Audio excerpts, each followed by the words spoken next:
More and more parties and organizations are withdrawing from the National Convention amid fears that the national dialogue will become an African National Congress monologue. We speak to Dr. Theuns Eloff of the Afrikaner Leadership Network. Good morning, Doctor. Morning, Chris. Well, Freedom Front Plus, Solidarity, AfriForum have joined the legacy foundations, including that of former President Thabo Mbeki, in exiting from this weekend's National Convention. Are they doing the right thing? I believe so. The idea of the National Conventions, many people said it started with President Mbeki, but it didn't. It started in November 2023 with Mcebisi Jonas in his capacity as a black businessman. They were concerned about instability after the 2024 elections if the ANC may not have reached a majority. And he even started putting together a committee of 30, what he called elders. And then for some reason, it didn't happen. And then Mbeki took it over the idea before the election. And interestingly enough, it was then included in the document that was signed by the parties to the Government of National Unity, in which they said it's their project. So it came a long way. Now, from the beginning, I believe from a civil society perspective, that this time ordinary people should talk and politicians should listen. So I was from the beginning not happy that even the GNU said that this is our project, because with party politics, it will also be captured, will always be captured. What transpired is that for many reasons, the foundations plus a number of NGOs started with preparatory work, and they did a lot of work. One can give some criticism about that too. But eventually they presented the first budget. You'll remember the furor about the 700 million. And then, in a sense, government stepped in and said, well, we can't pay that. And what we have now, basically, in the last 2 months, is that the presidency basically took this whole process over. Invitations, if there were any, were sent from the presidency. So sometimes they would give NEDLAC, the secretariat, a command to say, invite this and this and this, or these and these and these. So in effect, what has happened is that the presidency is now in charge of the national dialogue. The big parties in the GNU, as you've mentioned, the DA and the Freedom Front Plus, are out. We don't know about the others. But more importantly, the foundations also withdrew. Now, I've heard Ruth Way this morning on the radio saying, yes, but there are foundations that are still in, and there are many other organizations. The point is that the stature that this process had with these legacy foundations at least being in the forefront has now been dropped. So I think we're doing a good thing. There are, for good reason, fears and suspicions that the presidency has taken this over, not as a government of national unity, but as an ANC presidency to steer this process into a certain way and to avert any negative criticism that can come to the ANC.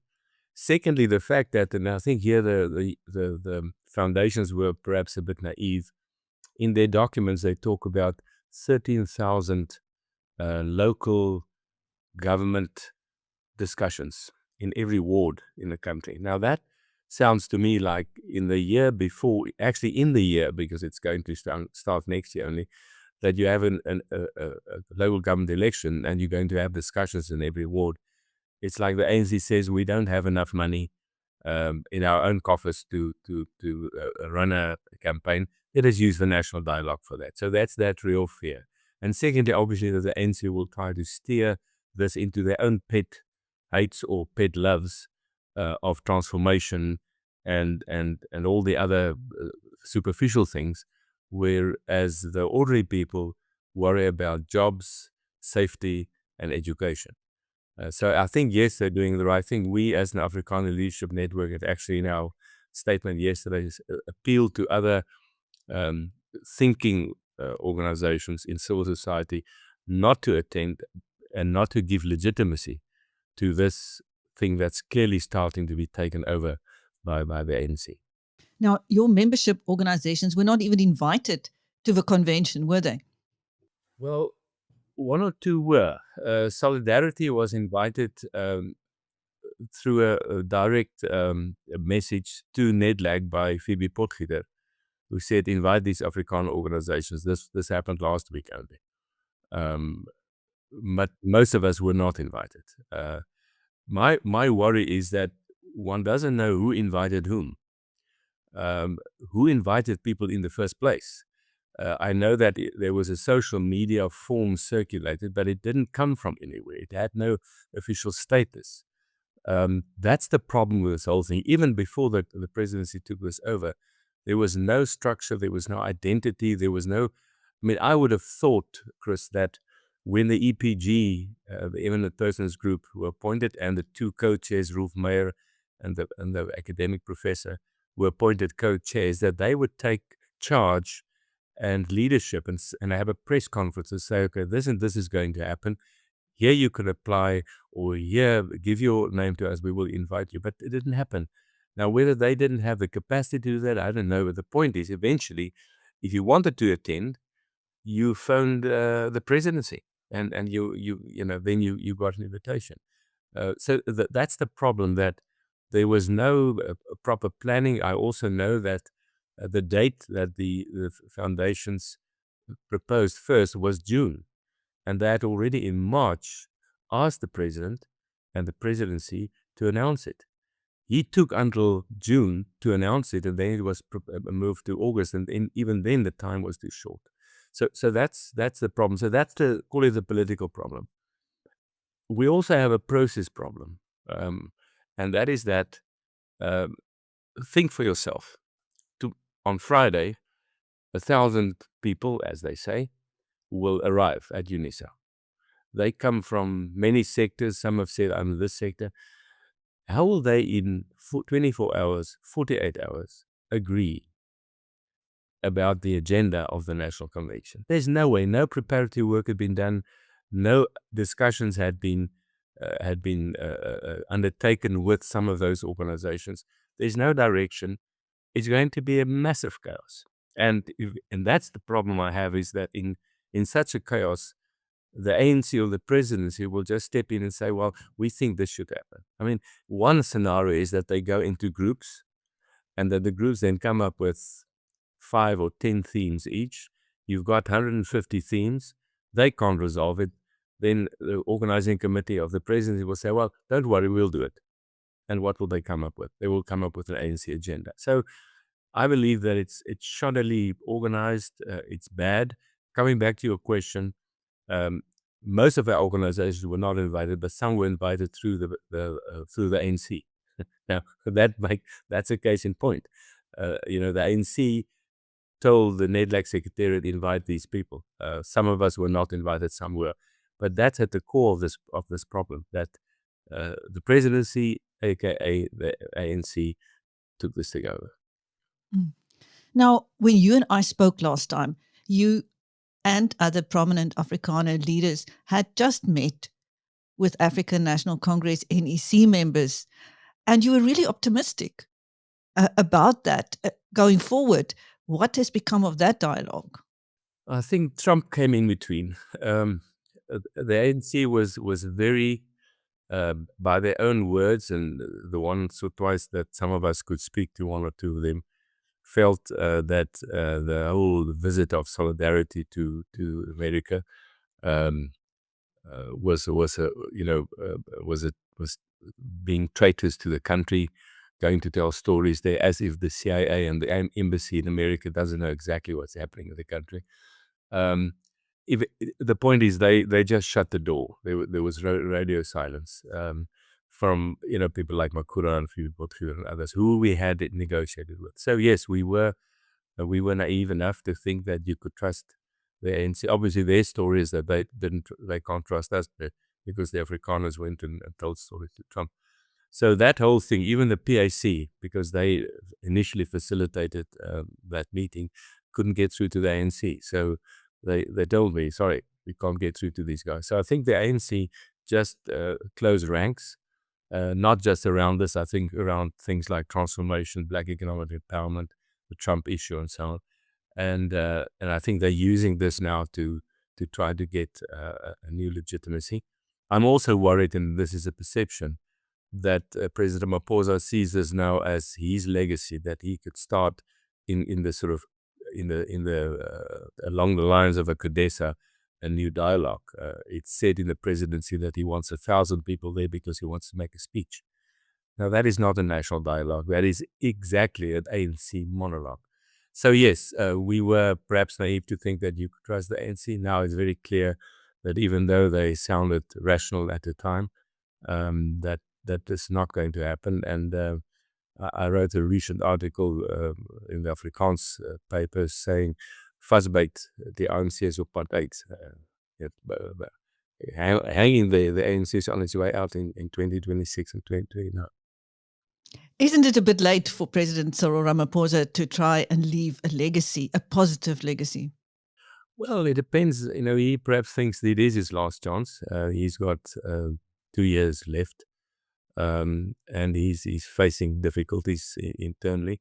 So I don't think he thinks it's too late.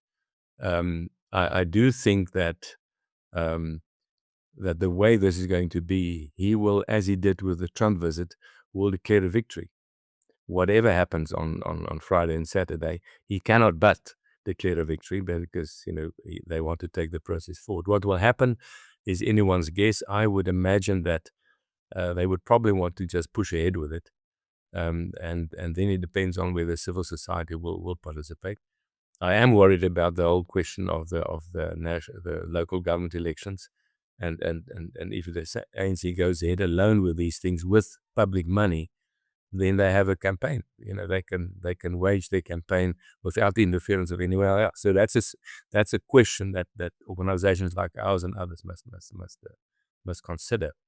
The other thing is that it may be that other civil society organizations, including the foundations, could say, look, if this is the way you're going to do it, we will start our own and proper civil society national dialogue. I know, for instance, that Dr. Bram Hanekom, who is just retired from the Center of Public Witness linked to the Dutch Reformed Church, had conducted in the last 12 months 30 local dialogues in the Western Cape, the Northern Cape, and the Eastern Cape.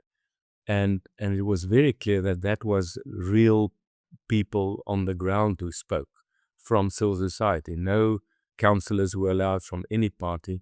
And Dr. Brown Hanekom has a record of what came out of that. And he told me that the 3 top things by far that's common is jobs, security, and education. So in a sense, we can do that. Some of us can say, look, we're not going to go with the government on this one. Let the politicians or the ANC then do this. We will do it ourselves. And we can do it for much less than 700 million. I always thought that when I did my first sums about this, and you use the sectors, and the sectors pay their own way where they can, and they ask for subsidy where they can, you can do this for between 20 and 30 million. Very far from 700 million. Now, there are ordinary citizens on X saying the government just has to go on X and see what people are telling them at no expense, and what they have been telling them for many, many years, and they will come to the same conclusion. Yes. If they have not listened to the voices of the people thus far. Yeah. Obviously, the ANC will question, say these are saboteurs placed to discredit them and all that. I know it's nonsense. I think one of the problems of this ANC government and of the leaders is that they're not in touch with people on the ground. That's very true. Let me just also say that I'm in principle absolutely for a national dialogue.